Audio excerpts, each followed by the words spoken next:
And it is Denver Sports Tonight on this Wednesday night in the Mile High City. He's Marcello Romano. I'm Will Peterson.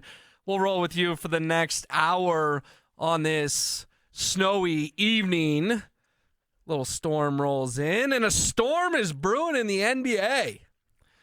Cello, we're going to talk plenty of Broncos, but we've got breaking news in the NBA within the last 3 minutes. A Woj bomb. Adrian Wojnarowski, senior insider at ESPN. Quote, ESPN sources, the NBA is suspending Golden State's Draymond Green indefinitely. Punches our old friend Jusuf Nurkic in the face last night, maybe a slap, whatever you want to call it. Draymond out of control. We're going to tie this into the ridiculous Jokic ejection last night as well, but man, your gut reaction, is it about darn time the NBA says, Draymond, we're not so sure if you can really play in this league anymore. And I'm not surprised. I mean, he's tiptoe across that line way too many times, right? And we know what type of player he is. If he was here, if he was a Nugget, you'd probably love him. You would be frustrated with him. As KJ was talking to us during the break, he's a Warriors fan, and he's kind of happy to see the guy go. But you could tell there was intent with how he was flailing last night. I wouldn't call it a punch or a slap, but he wanted to make contact. You know, I mean, nobody really falls like that. It didn't even look like it was a good fake fall. Yeah, but it's got to be one or the other, right? Unless it's like a slunch or a plap. Yeah, I guess. Half punch, half slap. I think he wanted to create contact. He was trying to inflict pain. Yeah, but when you take your fist or your hand to someone's face, it's one of the two, correct? Yeah. We're getting a little technical here, but it was on Jusuf Nurkic, which part of me was like, I would call it a flail, an intentional flail. Okay, a flail with the hands. He's suspended indefinitely. I think it's about darn time. I mean, Draymond's kind of out of control. I don't like Jusuf Nurkic, but no one should have to take that from Draymond, which Nurkic had to take last night. Is this the beginning? Real quick, though, and this relates back to the Nuggets, is this the beginning of the end of the Warriors? I mean, it just feels like Klay is looking old. Steph can only carry a team so far on his own. Draymond's now suspended indefinitely. It just feels like even though the Nuggets didn't have to beat the Warriors in the Western Conference playoffs last year, the Warriors just aren't really a threat. No, not at all. And even the Chris Paul move, I think they thought that would kind of galvanize a locker room that was frayed last year. The funny thing is, up until last year training camp, before he did the jump punch into Jordan Poole's face, everyone, to a person, to a man on that team would say, Draymond's the heart of our team. Wasn't that the summer that he got re-upped too? Like Steve Kerr said, we're not the Warriors without Draymond Green. Yes.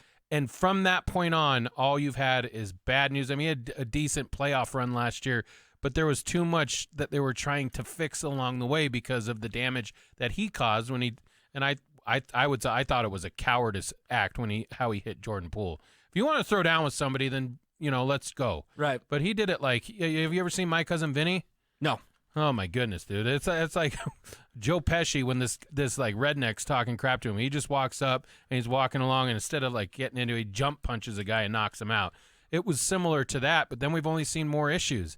I'm starting to wonder what kind of issues he's got going on off the court that we keep seeing stuff like this. Yeah, Nurkic hinted at that last night as much. And last night was one thing. The chokehold a couple weeks back. Yes. I mean, that one was, and he had no remorse for it whatsoever. Well, and don't forget, he curb stomped Sabonis last year in the playoffs. Right. When the Warriors played the Kings. I mean, these are starting to turn into like more WWE type storylines than NBA. Yeah. Remember, he's jumping on the chair at the Sacramento Arena and firing up the fans, and it's like, bro, you're not putting on a show here. You're playing in an actual competitive game. This isn't The Rock coming in when he's up in Boulder at College Game Day and, he and McAfee finally whooping that dude up. So, yeah, I don't know. That's the big news is Draymond's been suspended indefinitely. We'll keep an eye on it. But we're going to get to the Broncos in just a second. I want your thoughts, though, real quick on the ridiculous Nikola Jokic ejection in Chicago last night. Gets one technical foul. The official made it clear it was just one and an ejection. Apparently, he said a magic word of some sort, but Cello, in my eyes, that kind of language gets used on every single possession of an NBA game, and it was one of the more absurd ejections I've ever seen. I don't even know how to put words to it. I mean, it's that shocking and surprising. I mean, the first thing after you see it is, and this is bad, but what comes to my mind is Donaghy. Tim Donaghy, whatever. There's something like that where I'm like, what is going on here? Someone got the Bulls plus 6.5 last night? Because, I mean, if you look at it, if any other superstar, and that is what Nikola Jokic is now, he's a superstar in this game. if any other player that is on that level has something like that happen, there's no way they get tossed. There's absolutely zero chance. Yeah, you think LeBron's even getting a tech there? No. No. Of course not. You think Draymond? I mean, that's the thing is Draymond acts like a lunatic. Screaming at refs. Every single game, and yet it takes him doing whatever we want to call it to Nurkic to get him booted. If the standard is, if you F-bomb a ref, you're gone, then every NBA game tonight should have at least 4 ejections. Oh, yeah. It happens all the time. You don't have to be like a world-renowned lip reader to see it happen either. No. I mean, it's simple. The problem is, and we'll get labeled as, you guys are homers. You're just like you want Jokic to be you're a Nuggets fan and all that different stuff. That's not the case here. What happened here is egregious.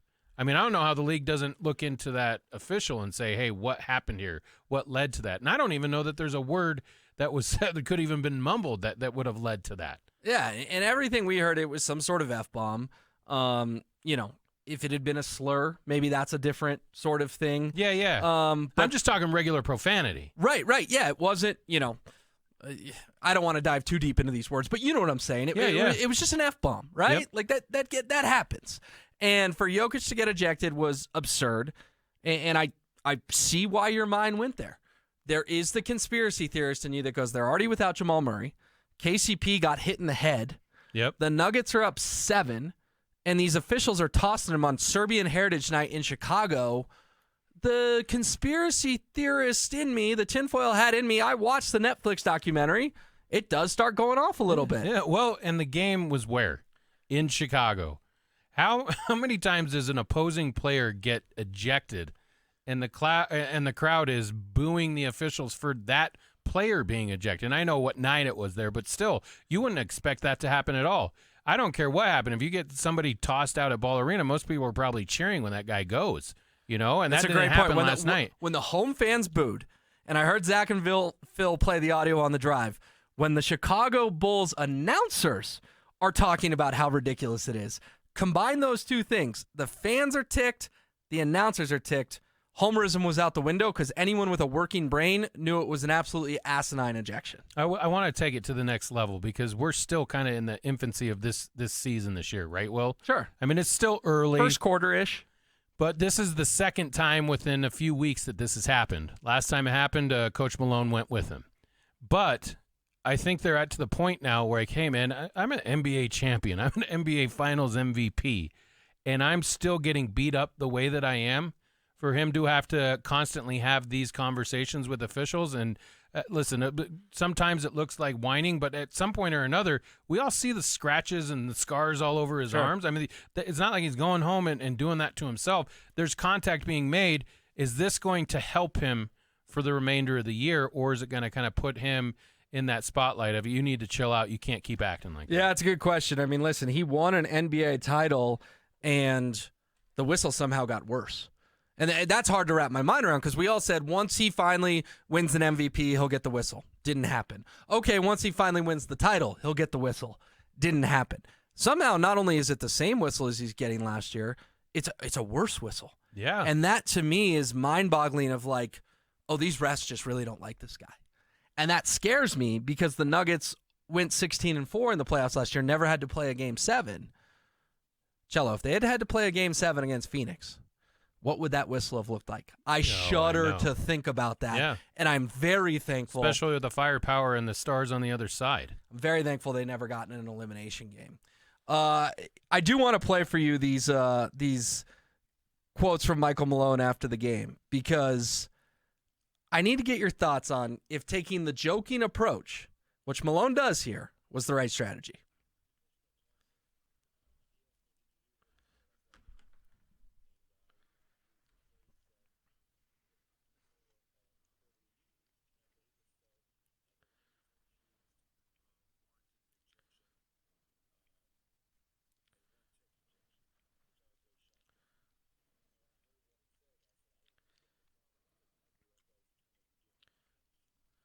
All right, I get it. Part of that is defending this guy, but then he's going to go, oh, in my house, that was a term of endearment.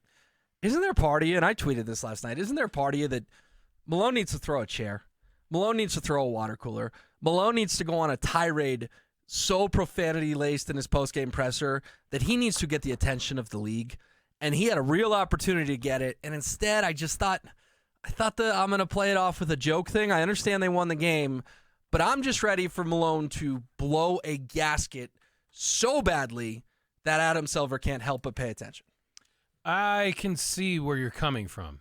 But I kind of like the way that he approached it, because I think in his mind, maybe Popovich does something like that. He's won multiple championships. Maybe Steve Kerr, although you don't really envision him doing something like that, would do it. Phil Jackson did it all the time.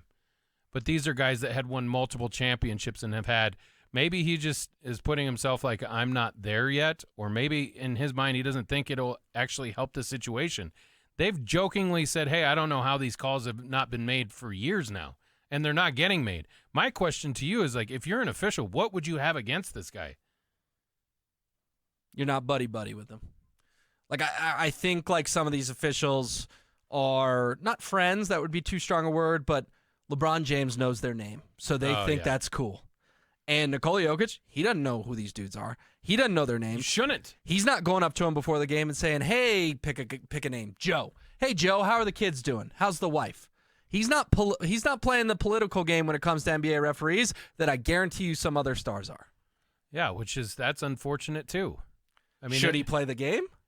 And start to do that? No. Heck no. No, and Heck he no. never will. I mean, that's not in his makeup at all. I don't think he'll ever go that route. I just, like, as far as a fan goes, I mean, what could you hate about Nikola Jokic's game? I mean, I get it. Sometimes he may overreact when he doesn't get a call, but everybody in this league does that. Yes. And you want to talk about, I mean, there's some big-time babies in this league that get calls by flailing around and flopping around. Nikola Jokic doesn't do that. He does get into their face when he feels like he was rightly fouled, but he doesn't do it enough to kind of warrant what we've seen already this year coming off a championship. Yeah, I referenced it earlier, but you guys got to hear it. This is the Bulls broadcast last night, appalled by Nikola Jokic's ejection.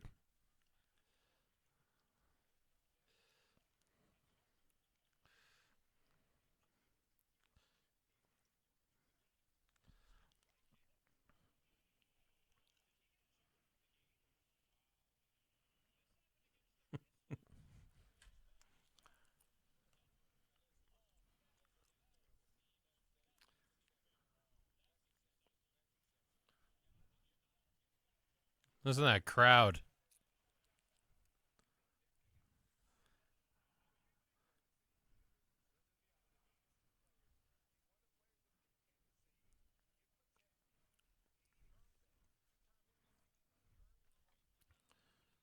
Yeah, he should be a 3-time MVP, but I appreciate, again, that's not the hometown broadcast, you guys. That's the Bulls broadcast. And, Cello, you pointed it out during the clip. I mean, the boos weren't just like, oh, the one guy in a Nuggets jersey in the front row is booing. There's 18,000 people there, and at least 10,000 of them were booing Jokic getting ejected. Yes. Yeah. I also have a problem with this because, was it a week ago, 10 days ago, LeBron and Ime Udoka get into it on the sideline. I remember that, yes. And for whatever reason, they were jawing back and forth to each other. Don't tell me that LeBron wasn't saying, like, pleasantries to Ime Udoka. In that no, point. that was but who got caught for that? You know, I mean, those are the kind of problems I have. Is like, and then you wonder why it's not happening. But in the back of your mind, you're always like, is there something else at play here? In the NBA, among all the other leagues, with the frozen envelope, with all the different conspiracy theories that have been out there, is the worse for the wear for it. And these last two incidents in the last 2 weeks make you kind of even think about it a little bit more. Yeah, no, if you haven't watched the Netflix documentary on Tim Donaghy, I would encourage you to watch it. Just it makes you ponder these things, Cello. All right, we're going to move on to the Broncos. That's enough ejection talk. But, yes, if you missed it, Draymond Green has been suspended indefinitely. Shams Charania of The Athletic has actually chimed in with some more details on this, Cello. Expected to receive counseling, work with the Warriors in the NBA while suspended, has to meet criteria before a return to play. So, you know, I don't like Draymond, but in all seriousness, you mentioned it, Draymond looks like he needs some help. I'm glad that the league is getting him some help and getting him some counseling. Hopefully that will get to the deeper root of some of these issues. Yeah, well, I mean, you stack them all up throughout his career. I mean, we know it well here because Kareem Jackson even said last week he feels like he's being singled out. These are warranted. I mean, there's documented footage of Draymond kind of going over the line on more than one occasion, and last night was kind of just finally the last one where as a league, and they want to protect the league and the image of the league, you can't let this guy continually act like this and then have no severe repercussions, and now he's got it. Yeah, it'll certainly take the chatter away from the Jokic conversation, that is for sure. All right, speaking of Kareem Jackson, you mentioned Kareem. He cannot come back till Christmas Eve. He will be out this week against the Lions, his final game of his 4-game suspension. But this injury report dropped today, Cello, and both PJ Locke and Nick Bonito estimated DNP yesterday, actual DNP today.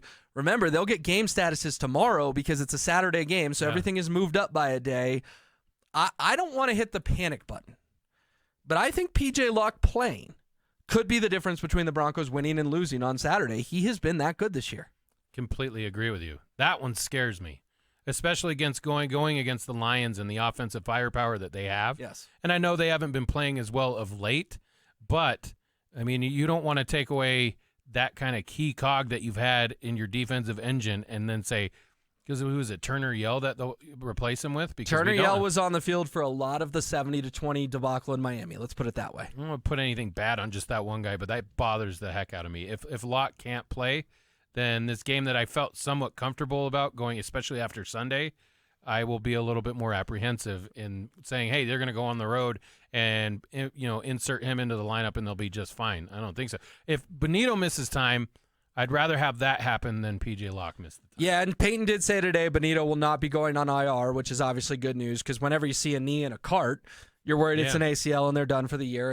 And Sean brushed that off and saying, no, he's not going on IR. But tomorrow, I'm just telling everyone, watch that injury report because you need to get PJ Locke to at least a limited tomorrow. Hopefully a full, but at least a limited for us to feel better. Yeah? His is a neck because remember he had that collision with Jaquan McMillan. Yeah. And it was scary. They both ended up getting back out there, but we've all played sports, Cello. That's an adrenaline get back out there. Yeah. And then the next day, it probably felt like he was in a car crash. Yep. And when you're messing with the neck, I mean, all the safety precautions that are being taken. I mean, when that's the body part that's listed on the injury report, that's why I think I'm even more concerned about it. Because if that's the case, that's not something like, oh, give it a day or two and we're good. No. Because depending on what kind it is, I mean, was it a stinger? Was it something like that? Or was it something more structural? Or is he just not feeling right? And if that's the case, you can kind of get over that. But if it's a stinger or like you stretch your shoulder into your neck, then you can start talking about like other problems from it. Good note from our senior Broncos writer, Andrew Mason, in his piece at denversports.com. He was there, and this is just Mace's observation. He says, quote, Locke could barely speak above a whisper in the locker room Sunday in the wake of the injury. So we all know it was pretty serious if he couldn't even really talk properly after the game. And gosh, Cello, and we'll get to the Greg Dulcich here thing in just a minute, but man, Kareem Jackson had that second appeal. And the first one got reduced from 4 to 2. And I was keeping my fingers crossed that it was going to go from 4 to 3. It didn't. How nice would it be if it had? And they had that insurance sort of piece in Kareem Jackson this weekend in Detroit. But guess what? You get suspended a second time for 4 games. They were never reducing it. And the timing just could not be worse that this is the final one he has to serve. Plus, man, I don't know that helps you all that much with him coming back not knowing how to play. True. I mean, we saw those comments with to his Mace. comments, I don't want him being tentative out there because you can't. What made him Kareem Jackson was his style of play, and now this is the second time this year that's happened. If he had to go in and become the starter again, I think at least in that first quarter, he's probably trying to feel things out. How am I going to go about this? I don't want to get another hit. Right. Which in his mind, he's like, what else can I do? And you've seen it over the last 3 weeks, right? Well, you've seen all the different, whether it's on Twitter or X or whatever, all the different slow motion tackles that were worse than what Kareem Jackson did that had no penalty called, no fines thrown at the players. Oh, he's a marked man now by the league. He is. Yeah, so I mean, I would love to have him here. I just don't know. I think it's going to take him kind of getting back into it for him to figure out a new way of playing so that we don't have these issues again. While I respect your point, it's not personal, but I would still rather have him over DeLurian Turner Yell. Oh, I agree, too. If Locke's out, I'd rather have Kareem Jackson playing tentative than Turner Yell. Again, no disrespect to him, but the tape he's put out there this week has not this year has not impressed me. Let's talk about Dulcich, though. He's a full participant today. The 21-day window to activate him from IR has been opened. When asked if he would play this weekend, Sean Payton said, quote, "We will see." All signs point towards Greg Dulcich getting back on the field. Based on what Mason observed today down at Dove Valley, his status on the injury report, what Payton said, opening the window. At this point, though, Cello, how much can Greg Dulcich really help this offense? I think is the million-dollar question that everyone wants to know, so I'll pose it to you. Wow, dude, I don't even know how you can answer that because we've never seen it long enough to. We've seen barely a flash here or there last year early, right? And he's been hurt the rest of the time. I wouldn't hold my breath that he's going to play. The dude's always on IR, man.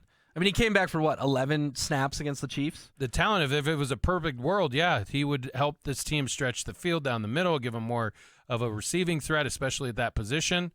But I think right now, if I had to put, even if he played, I like the other two guys to kind of, they'll get more of the plays than he will. I just don't trust him to stay out there. This has written to me, even if he came back 16 plays in, he's taking time to figure out what happened again. And just more Adam Troutman time, more Chris Manhertz time, more Lucas Kroll time. Kroll, that's the guy. Yeah, well, Broncos may be on his favorite player. Broncos may be on a 7-game winning streak if Lucas Kroll did his job playing pass breakup or whatever that I'm trying to say down in Houston. The other thing, and you kind of bring it up there, if you give him a jersey, we all know game day jerseys are precious. You got to make 7 dudes inactive. Yeah. If you give him a jersey and that hammy goes on the 4th play, basically you just had a free inactive and someone else. Because they may make Kroll inactive. So imagine that. Dulcich gets a hammy in the first quarter and Kroll doesn't have a jersey. Yeah. Then you're in a world of hurt. Well, let me ask you this. Given his injury history, does this smell like this is going to happen, that he didn't participate last week, correct? No, not at all. I mean, now he's full all of a sudden, and the window's open. Now it's like he's magically cured. And that doesn't jive with me. Like it would It's a seem little like fishy. you would kind of ease your way back into it because these hamstrings can just linger for weeks and weeks, and they can wreck a season.